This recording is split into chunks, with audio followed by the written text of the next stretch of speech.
Alhamdulillah wassalatu wassalamu ala Rasulillah nabiyina Muhammadin wa alihi wa sahbihi wa man walah. Asyhadu an la ilaha illallah wa la syarikalah wa asyhadu anna Muhammadan abduhu wa rasuluh. Ketika kita mengusap khuf, yang kita usap bagian mana? Jawabnya bagian atas, bukan bagian bawah. Padahal yang menginjak najis dan kotorannya bagian bawah. Tapi kenapa yang diusap itu bagian atas? Ketika kita buang angin, kemudian kita berwudu, yang dicuci yang mana? Ternyata yang dicuci bukan pantat kan? Yang dicuci adalah tangan, wajah, kepala, demikian pula kaki. Coba deh kita pikirkan secara akal pikiran kita. Kira-kira masuk di akal nggak ya? Jawabnya mungkin kalau kita cerna-cerna sulit sekali.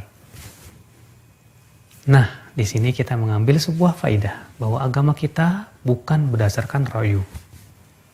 Oleh karena itu, Ali bin Abi Thalib radhiyallahu anhu berkata, "Lau kana ad-dinu bir-ra'yi lakana asfal al-khuf aula bil mashi min a'la." Kalaulah agama ini berdasarkan kepada ra'yu, tentunya bagian bawah khuf lebih berhak untuk diusap daripada bagian atasnya. Walaqad ra'aitu Rasulullah SAW yamsahu dhahira khuffaihi. Tapi aku justru melihat Rasulullah SAW, kata Ali bin Abi Thalib, justru aku melihat Rasulullah SAW mengusap bagian atas khuf. Subhanallah, perkataan Ali bin Abi Thalib hendaknya kita renungkan baik-baik. Ya, kalaulah agama kita ini berdasarkan ra'yu, tentunya bagian bawah lebih berhak untuk dicuci atau diusap daripada bagian atas. Seakan beliau mengatakan agama kita bukan berdasarkan ra'yu, tapi agama kita berdasarkan wahyu. Ra'yu artinya pendapat dan akal pikiran. Agama kita berasal dari Allah, maka kewajiban kita adalah untuk senantiasa menjalankan perintah-perintah Allah. Walaupun secara ra'yu kita mungkin kita tidak bisa mencernanya. Makanya berapa banyak terkadang perkara-perkara yang sulit sekali untuk dicerna oleh akal kita. Tapi tentunya orang yang beriman dan bertakwa akan berkata sami'na wa ata'na. Kami mendengar, kami taat. Iya. Kenapa demikian? Karena ia beriman bahwa Allah lebih tahu dari hambanya. Bahwasanya ilmu Allah meluasi segala sesuatu. Sedangkan ilmu kita sangat sempit sekali. Akal kita sangat terbatas sekali. Maka apabila akal kita memikirkan sesuatu yang bukan di luar kemampuannya, pasti akan rusak. Maka kewajiban kita akal Islam di dalam hal beragama ini adalah kita senantiasa sami'na wa ata'na. Kita mendengar dan kita taat. Walaupun di sana ada perkara-perkara yang bisa dicerna oleh akal pikiran kita. Karena yakinlah bahwa dalil yang sahih tidak mungkin bertabrakan dengan akal yang sehat. Hanya orang-orang yang diberikan oleh Allah kekuatan akal yang bisa mencernanya dengan baik. Tapi ketika ra'yu kita tidak bisa mencernanya, ra'yu kita tidak bisa sampai kepadanya, kewajiban kita adalah untuk sami'na wa ata'na. Kami mendengar dan kami taat. Allah Ta'ala berfirman, amanar rasul bima unzila ilahi min rabbihi wal mu'minun kullun amana billah wa malaikatihi wa kutubihi wa rusulih la nufarriqu baina ahadin min rusulih wa qalu sami'na wa ata'na ghufranaka rabbana wa ilaikal masir. Rasul beriman terhadap apa yang diturunkan kepadanya. Demikian pula kaum mukminin pun beriman terhadap apa yang diturunkan kepada Rasul dari mereka, dari Rabb-nya. Semuanya beriman kepada Allah, malaikatnya, kitab-kitab, dan para rasulnya.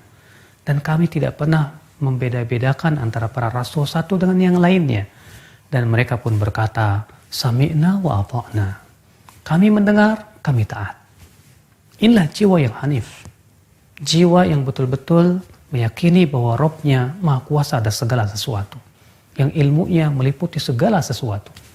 Untuk senantiasa sami'na wa ata'na. Berbeda dengan orang-orang yang tertipu dengan akalnya.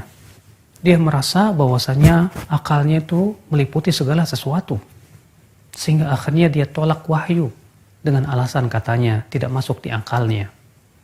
Dia tolak dalil dari Al-Quran dan hadis dengan alasan katanya tidak masuk secara logikanya. Maka ini hakikatnya ya akhul Islam, perbuatan atau dia adalah merupakan perbuatan-perbuatan yang menunjukkan seakan-akan dia akalnya lebih tinggi daripada wahyu yang Allah turunkan kepada hambanya. Tak layak bagi seorang hamba berkata demikian. Sehebat apapun hamba, siapa dia? Profesor?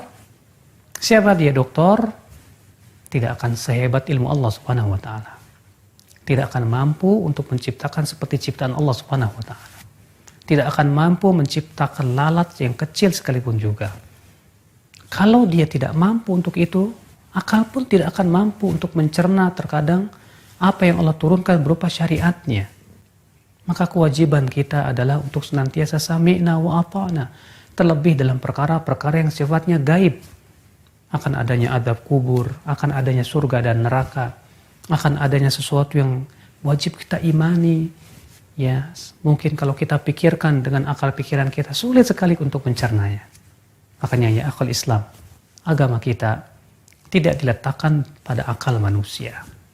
Oleh karena itu Imam Al-Barbahari berkata, "I'lam rahimakallah anna hadzal din lam yudha' ala uqulir rijal." Bahwa agama ini tidak pernah diletakkan pada akal manusia. Akal manusia bukan parameter, tapi yang menjadi parameter adalah wahyu dari Allah Subhanahu wa taala. Sungguh luar biasa ucapan Ali bin Abi Thalib ini. Lau kana dinu birra'yi, kalaulah agama itu berdasarkan ra'yu, tentu bagian bawah khuf lebih berhak untuk dihapus daripada bagian atasnya. Tapi aku malah melihat Rasulullah SAW mencuci atau mengusap bagian atasnya dan tidak mengusap bawahnya. Maka ya akhul Islam, inilah jiwa seorang mukmin. Sami'na wa ata'na. Wabillahi taufiq. Subhanakallah bihamdik. Asyhadu an la ilaha illa anta astaghfiruka wa atubu ilaik. Assalamualaikum warahmatullahi wabarakatuh. Apakah memakai sendal tinggi bagi wanita itu tidak boleh? Itu Bu, termasuk mengikuti kebiasaan orang Yahudi. Disebutkan dalam hadis Bu ya. Dahulu para wanita Yahudi itu memakai sendal-sendal yang tinggi biar kelihatan tinggi. Akhirnya Allah Subhanahu wa taala menghukum mereka dengan dipanjangkan haidnya. Jadi Ibu ya, memakai sendal tinggi itu pertama tidak sesuai dengan syariat. Yang kedua, tasyabuh dengan wanita Yahudi. Yang ketiga, tidak bagus untuk kesehatan. Ya, sangat tidak bagus, Ibu.